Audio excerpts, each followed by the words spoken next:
Oui, je vais faire assez rapidement, donc, parce que comme elle est sur table, je pense que tout le monde a pu la lire. On l'a bien vu dans le cadre du centenaire de la Grande Guerre, des politiques développées par la région. Il y a déjà des dispositifs pour tout ce qui concerne le commémoratif. Et on voit bien que les monuments aux morts, stèles, statues et autres lieux de mémoire, c'est autant de manifestations concrètes du service des morts pour la France, qui nous rappellent quotidiennement l'horreur de la guerre et l'importance de la coopération européenne. Malheureusement, on le remarque dans beaucoup de communes, notamment rurales, il y a des grosses dégradations.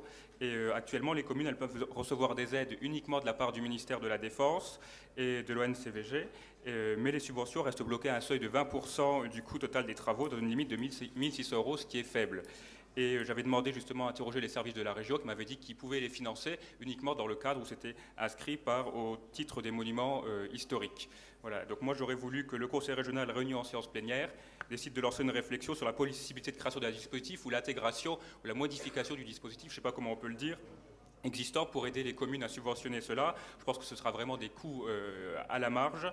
Et pour l'édification et la restauration des monuments aux morts, stèles, statues et autres lieux de mémoire de la guerre 1914-1918, mais aussi des autres guerres. Et cela viendra en complément des aides ministérielles. Évidemment, on est ouvert au fait d'en discuter en commission.